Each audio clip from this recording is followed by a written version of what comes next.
A Dana saiu de casa para fazer uma entrega como ela fazia quase todo dia. O local era um ponto público a mais ou menos 200 metros da casa dela, mas pouco tempo depois de sair, a cliente que estava esperando pela Dana ligou perguntando sobre ela, dizendo que a Dana não tinha aparecido naquele local marcado, que ela já estava lá mais ou menos meia hora. Foi nesse momento que os familiares da Dana iniciaram as buscas, uma investigação quase solitária para achar a moça. Isso mesmo, pessoal. Os próprios familiares e amigos é que teriam que investigar, já que as autoridades simplesmente deram de ombros, não deram atenção ao caso e durante todo o processo de buscas, eles acabariam encontrando uma possível rede sinistra de crimes. Esse caso é muito sombrio e dá uma sensação assim de impotência gigantesca, mas ele mostra também que a determinação de uma mãe para encontrar a sua filha é algo extraordinário. Aliás, a forma como eles encontraram a Dana deixa um ar de que possivelmente pessoas influentes estejam por trás de tudo isso. Eu sou o Marcos Campos, sejam todos muito bem-vindos. Aqui toda semana tem episódios novos, então se você gosta de conhecer histórias reais com todos os detalhes, eu te convido a se inscrever e acompanhar o canal. Nas outras redes você pode me achar também como Eu Sou Marcos Campos. Se puder, entre para o nosso clube de membros, porque você sabe que ajuda demais diretamente aqui nas nossas produções. Se você não puder nesse momento, não tem problema nenhum, é só deixar um like, um comentário, nem que seja um emoji, e fica com a gente aqui até o final do episódio, combinados? É isso então, recados dados. Vamos aos fatos.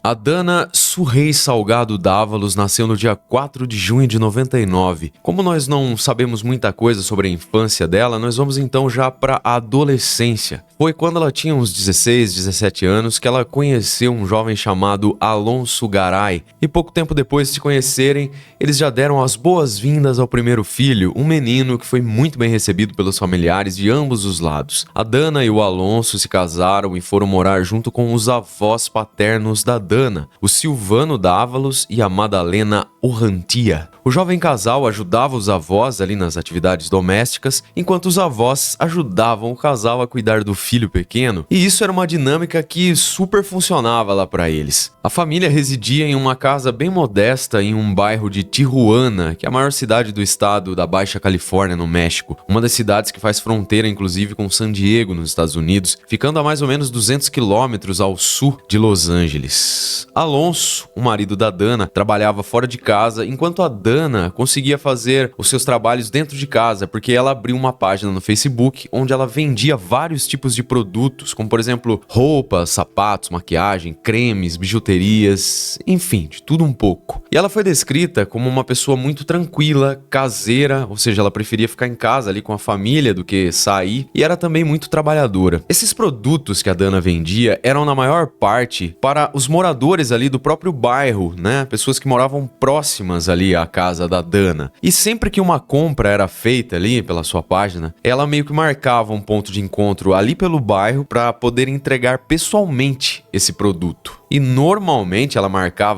não, isso era uma regra para ela. Ela marcava esses encontros em locais públicos e bem movimentados. E quando era um cliente desconhecido, uma pessoa que fazia uma compra ali pela primeira vez, ela sempre ia acompanhada do marido ou de um dos avós. Mas uma coisa era certa nessa dinâmica, mesmo sendo um cliente assíduo já, né, uma pessoa que sempre comprava com ela nunca levava na casa da pessoa. Ela só se encontrava com hora e local marcado, sempre nessas condições, circunstâncias que eu acabei de mencionar.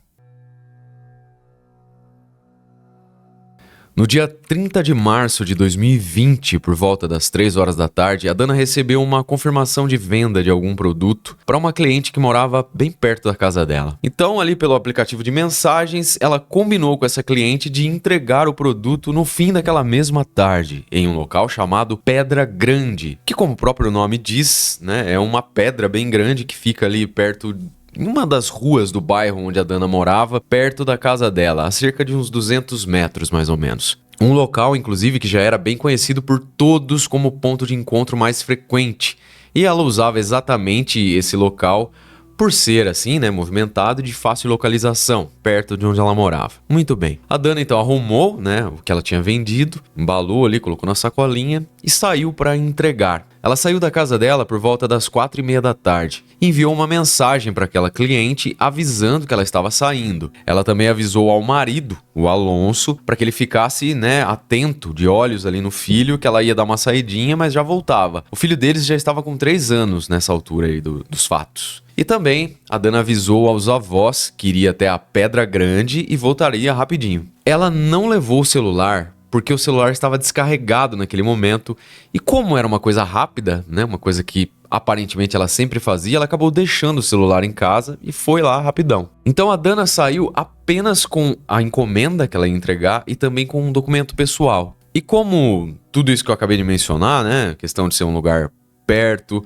uma pessoa que sempre comprava com ela, ninguém viu nenhum problema nisso e nenhum sinal de alerta foi ligado. Cerca de 30 minutos depois, porém, essa cliente ligou no celular da Dana, que estava lá na casa dela carregando. O Alonso viu o celular tocando e acabou atendendo. Essa mulher disse que a Dana não tinha chegado para o encontro. Ela já estava lá esperando uns 30, 40 minutos e nada da Dana aparecer. Isso foi rapidamente entendido ali pelo Alonso e depois também pelos avós da Dana e os outros familiares como um sinal de alerta, pois antes de sair de casa, a Dana falou que só ia até a Pedra Grande fazer a entrega e já voltava. Ela não mencionou nada que passaria em algum lugar, faria alguma coisa no meio do caminho, nada. Ia e voltava. Então, o fato dela ter se atrasado, a moça já tá esperando por ela lá há quase 40 minutos, aquilo ali foi motivo de muita preocupação. O Alonso, o marido, saiu de casa então imediatamente andando ali pelas ruas do bairro procurando pela esposa. Ele perguntava pra todo mundo que ele via ali, as pessoas que estavam na rua, se tinham visto a Dana andando por ali. Mas depois de mais de 2 horas fazendo essas buscas,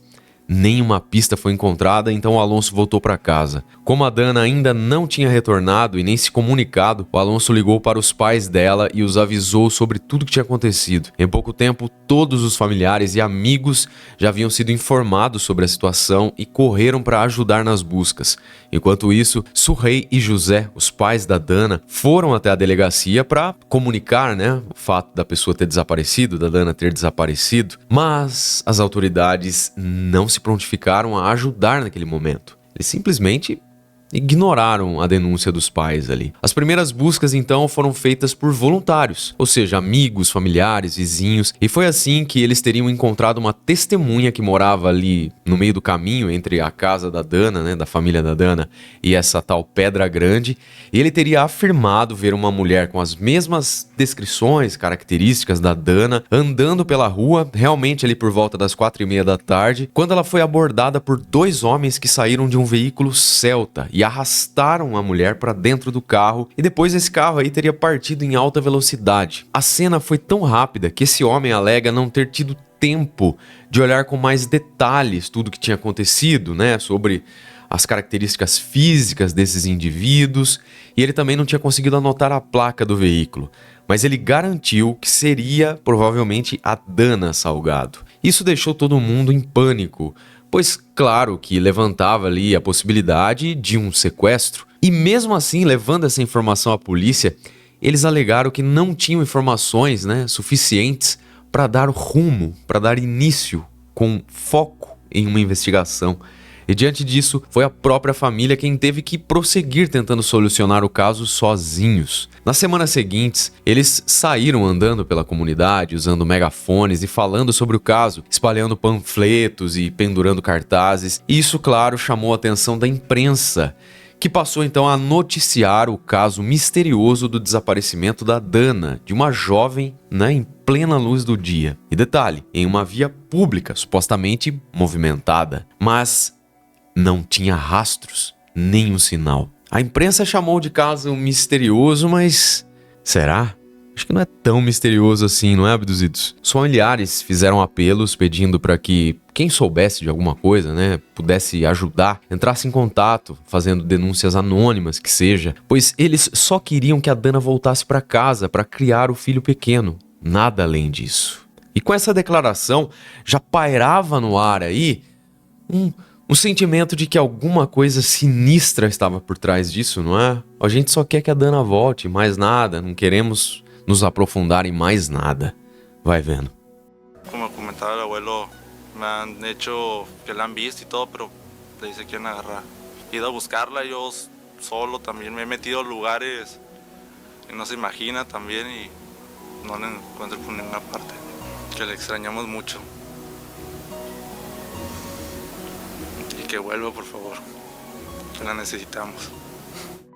Como a gente pode ver nessa pequena entrevista aí com o Alonso, marido da Dana, na última parte precisamente, quando os repórteres perguntam, né, sobre o caso pra ele, ele parece meio tranquilo e no final ele até esboça um pequeno sorriso, né? Isso foi visto pelo público como um sinal de alerta e logo toda a comunidade passou a acusar o homem, falando que ele provavelmente tinha envolvimento devido ao seu comportamento estranho. E devido a isso, ele passou realmente a ser visto como um suspeito. E só quando o caso saiu nos jornais com essas entrevistas, né? Esse trecho é uma entrevista que mostra o Alonso, mas também tem a mãe dela, o pai, a avó dando entrevista. E foi só quando isso se tornou público que a polícia começou a se manifestar, sabe? Começou a conduzir uma investigação, digamos, oficial. E logo em seguida, eles anunciaram que Alonso havia sido investigado, mas ele foi descartado como suspeito porque ele tinha um álibi super consistente. Afinal de contas, ele atendeu o telefone, né, da cliente, ele estava em casa o tempo todo. E foi ele, inclusive, assim que atendeu o telefone, ficou preocupado e saiu procurando pela Dana ali na vizinhança. E a tal cliente também foi investigada, essa que marcou o encontro com a Dana, que ligou para avisar tudo, mas segundo essa investigação aí oficial, essa mulher também foi descartada como suspeita. Mas depois disso, o caso voltou a ficar estagnado, frio, por parte da polícia, obviamente. E aqui, pessoal, só um parênteses, né, a respeito dessa entrevista aí do Alonso. Pode soar estranho, realmente, eu até compreendo quando a gente... Porque é um contrassenso, né? Você tá falando de uma coisa tão séria assim, você esboça um sorriso, mas tem gente que é assim, tá? Eu, inclusive, às vezes, quando eu tô muito nervoso, ao invés de ficar com um cara tenso, assim, eu fico meio que... Esse músculo aqui dá uma subidinha, parece que tá rindo, mas não é isso. Talvez, pode ser o caso aí do rapaz aí, devia estar tão angustiado, nervoso, que acabou fazendo esse microexpressão, né, de sorriso e, obviamente, aí a opinião pública, né, desce a lenha porque as pessoas interpretam também as expressões, não é? Mas enfim, fechando parênteses aqui, voltando para o caso, o pouco que a família ia conseguindo, né, de novas informações sobre tudo que tinha acontecido com o passar dos dias, eles iam também divulgando em todas as mídias sociais de todo mundo ali, na esperança de continuar a manter o caso da Dana ativo, vivo, e não só ser mais uma desaparecida que foi simplesmente esquecida pelo sistema, pelo governo. Mas o caso logo chamou a atenção de uma ONG ali de pessoas civis, né? Essa ONG chamada Somos Todos Eric Carrilho, que é formado por um grupo de pessoas voluntários. Essa ONG foi criada após o Eric Carrilho Lepe desaparecer em junho de 2019, após sair de uma discoteca lá em Tijuana também, a mesma cidade da Dana. O grupo foi criado e até hoje é administrado pelo pai do desaparecido, o Sr. Ed Carrilho Lepe. E esse grupo contava na época do caso da Dana com mais de 450 membros, que diariamente faziam buscas. Eles andavam por colinas, canais de águas, terrenos baldios, imóveis abandonados, florestas e qualquer outro local, né, que pudesse ser verificado e que indicasse que um corpo de repente estivesse escondido por lá. Locais abandonados da cidade, até nas áreas mais remotas, distribuindo panfletos e várias informações de pessoas desaparecidas eles faziam diariamente. E com isso, em mais ou menos um ano de trabalho, eles teriam encontrado mais de 650 restos mortais. Alguns foram identificados como pessoas que estavam desaparecidas e outros seguem sem identificação. E também conseguiram encontrar mais de 250 pessoas vivas que estavam desaparecidas. E isso, pessoal, merece até um pedaço do nosso vídeo aqui em louvor, agradecimento a essas pessoas, porque olha, é de bater palma mesmo, viu? Porque voluntários, né, pessoas assim de bom coração que doam o seu tempo, o seu vigor para ir atrás, né, de encontrar, de dar um conforto para as pessoas que estão passando por esse momento difícil, né? Que é ter um ente querido desaparecido. Então, realmente, é de bater palma para essas pessoas aí. O que não é de bater palma, realmente, é o sistema aí, né? De justiça de Tijuana. Que lugar abandonado, né? Essas autoridades locais aí... Mas voltando ao caso, a maioria desses voluntários são familiares de pessoas desaparecidas também. E com o passar dos meses, o grupo acabou se tornando uma organização civil, a mais importante inclusive da cidade. Tão importante que eles passaram a ser considerados uma ameaça para os bandidos. E com isso, Dizem as fontes, pelo menos, que nesse momento, nesse intervalo de tempo aí de pouco mais de um ano, eles sofreram cerca de 7 atentados, assédios policiais, e quase que diariamente eles recebem ameaças de pessoas vinculadas ao narcotráfico e aos crimes, né, os grupos de crime organizado relacionados também ao tráfico de pessoas. E é justamente nesse ponto aqui que o caso da Dana meio que ficou atrelado, relacionado, né? Eles, a princípio, pensaram que se tratava de tráfico humano, tráfico íntimo aí, sexual, né?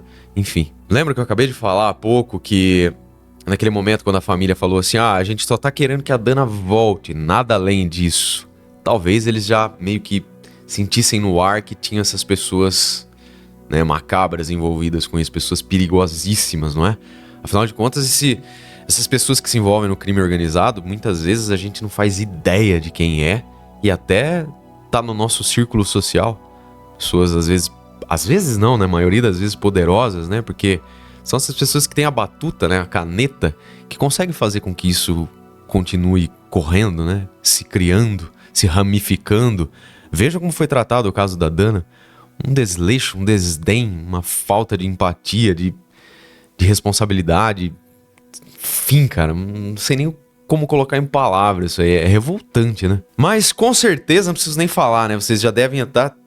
Já, enquanto eu tava falando, vocês já devem ter manjado que era sobre isso, né? Que a gente ia chegar aqui nesse ponto da história. Certamente é coisa de crime organizado. E com todo esse potencial, esse grupo aí de voluntários civis, usando todos os meios disponíveis, passaram a ajudar com as buscas, no caso da Dana Salgado, que já estava nessa época há cerca de 3 meses desaparecida. Eles foram então em uma região, um grande terreno aí, meio descampado, meio baldio na região do bairro lá onde a Dana morava. Pois naquele local, o grupo já tinha encontrado restos de outras pessoas e há pouco tempo eles tinham localizado também um homem que estava desaparecido lá. Durante vários dias ininterruptos, os voluntários fizeram buscas por ela, especialmente nesse local, mas em outros também. E a Surrey, a mãe, sempre pedia para que os investigadores os ajudassem nessas buscas, sabe? Um apoio oficial, mas isso não acontecia. É até bizarro de falar isso, não é, gente? Os voluntários checaram o local diversas vezes ao longo de semanas e eles chegaram a usar até mesmo cães farejadores por conta própria, mas nada foi encontrado. No dia 19 de outubro, no entanto, de 2020, 7 meses depois do desaparecimento,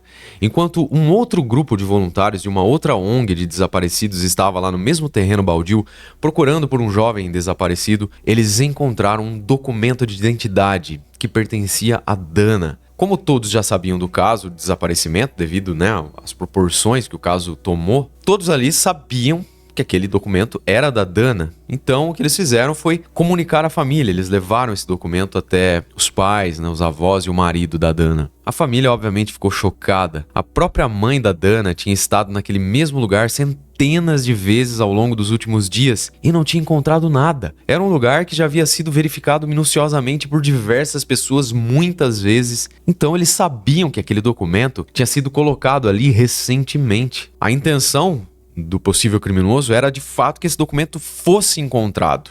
Resta saber o porquê.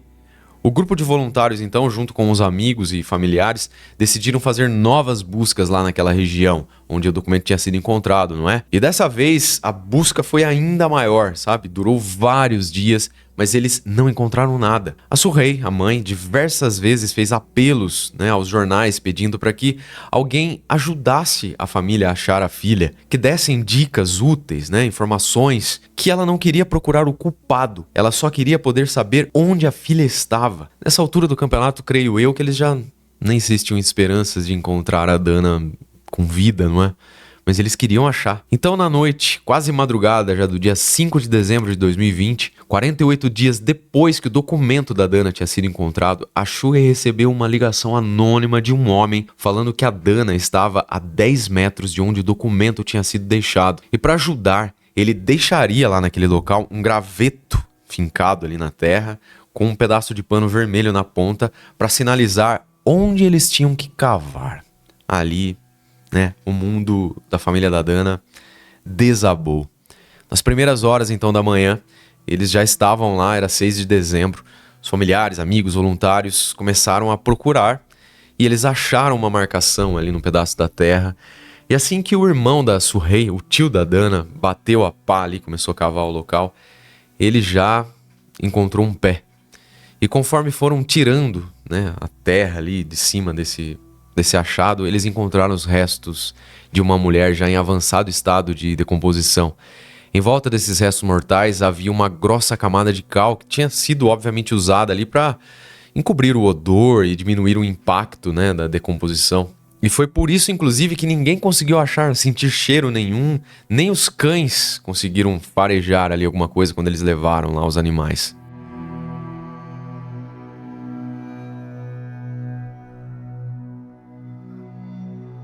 E somente nesse momento é que, de fato, a polícia se prontificou a aparecer, né, no local para realizar a remoção do corpo e fazer uma perícia. Aqui, nós vemos que se não fosse a persistência da família, eles nunca teriam encontrado a Dana. Em um depoimento posterior, o José e a Suhey afirmaram que durante todo o momento em que persistiram nas buscas pela filha deles, eles receberam centenas de ameaças para que eles parassem de procurar por ela, o que deixava cada vez mais claro que o que havia acontecido com ela não era só um simples sequestro ali de qualquer, né, criminoso estava passando ali um oportunismo. Aquilo ali tinha alguma coisa mais sinistra por trás. Porque se fosse só um crime comum, né, oportunistas que estavam passando ali pelo carro, viu a menina passando, pegou, sequestrou para abusar possivelmente, por que eles receberiam tantas ameaças? Por que a polícia agiria dessa forma tão desdenhosa, não é? Eles estavam incomodando alguém, ou muitas pessoas, tanto que eles recebiam ameaças consecutivas, né, como a gente viu. Devido ao estado em que o corpo tinha sido encontrado ali, foi necessário fazer um exame de DNA, né, para fazer a identificação oficial. E no dia 13 de dezembro, 9 meses depois do desaparecimento, foi confirmado que aqueles restos mortais encontrados realmente pertenciam a Dana Suhey Salgado Dávalos, de 20 anos. A família finalmente teve paz ao encontrá-la, apesar da dor, né? Entretanto, a maneira como ela foi encontrada, com o documento deixado no local, propositalmente, e depois uma denúncia anônima que apontou o local exato onde o corpo estava, né? Mostrava ali para todo mundo que havia envolvidos poderosos nesse caso. Que possivelmente eles estavam querendo dar um fim a todo esse alarde que a família estava fazendo, possivelmente para que, de repente, a imprensa internacional também não começasse a investigar com mais afinco esse caso e acabasse descobrindo coisa pior, uma rede de crime organizado aí que age dessa maneira, será? Talvez? Durante o velório da Dana, os pais da Dana deram um depoimento dizendo que tinham sido informados que a filha foi mantida viva por 5 dias, onde ela teria sido submetida a diversos tipos de violência física, né? Também, provavelmente, abusos, né, sexuais, e ela teria falecido em decorrência dessas agressões. Mas essas informações, né, que foram dadas à família da Dana não tem nenhuma confirmação oficial, digamos. Se bem que é até complicado falar algo oficial nesse caso, né? Porque parece que é tudo foi feito pela família, não é? Então, mas apesar disso, a gente não tem como cravar se todas essas informações são verdadeiras ou não, porque, né, não tem nada relacionado, por exemplo, à necropsia ou à investigação. Mas, aquela história, né? Devido a tudo isso, a população passou a especular que a Dana teria sido uma possível vítima de tráfico sexual, principalmente pelo fato de que Tijuana, onde ela morava, era muito próxima ali da fronteira. Mas mesmo depois que a Dana foi encontrada, as investigações não andaram e os policiais nem ao menos se comunicaram com a família para dar ali alguma satisfação posterior. Assim, em março de 22, 2 anos depois do desaparecimento, através de uma investigação feita pelo Ministério Público e em coordenação ali com a Agência de Investigação do Estado e a Procuradoria Especial em Crimes contra a Vida, foi anunciado pelos jornais que todas essas autoridades aí tinham prendido um homem que foi identificado nas reportagens apenas como Christian N., conhecido pelo apelido de El Güerito. Segundo a polícia, esse Christian aí e mais outros 5 indivíduos de paradeiros desconhecidos até então estavam andando pelo bairro, quando eles pararam o carro e forçaram a moça a entrar. Eles então levaram a vítima a um local onde violaram, agrediram, até que ela faleceu em decorrência de toda essa agressão que ela foi submetida. Depois disso, eles fizeram um enterro de maneira clandestina no local onde o corpo foi encontrado. Mesmo com isso, a polícia anunciou que o Christian N. não foi acusado de sequestro e nenhuma acusação relacionada ao homicídio da Dana foi atrelada a ele. Entretanto, não há detalhes de como eles chegaram a Christian, se ele tem informações que pudessem ajudar a encontrar os outros prováveis 5 indivíduos que estavam naquele carro, se eles estavam ligados ao crime. Nada, meio que, boi de piranha, talvez, um bode expiatório, uma cortina de fumaça, nada, pelo menos até onde a gente pesquisou, não há informação sobre acusado, sobre julgamento. Será que tem peixe grande por trás disso? Sim, ou com certeza. Cara, é um negócio assim assustador esses crimes que acontecem por essa região, não é? Um negócio, assim, não dá pra colocar em palavras, gente. Mas se vocês quiserem usar o espaço terapêutico aí dos nossos comentários, por gentileza, vamos trocar uma ideia sobre isso. Porque, olha, é realmente lamentável a forma como uma vida é tratada, né? A vida dos familiares. Como que essas pessoas dormem à noite, não é? Enfim. Espero que vocês tenham apreciado o nosso trabalho de hoje. Se você gostou, deixa um like. Considere entrar para o nosso clube de membros, pois ajuda demais nas produções. E é isso. Beijo do Ruivo e até o próximo episódio.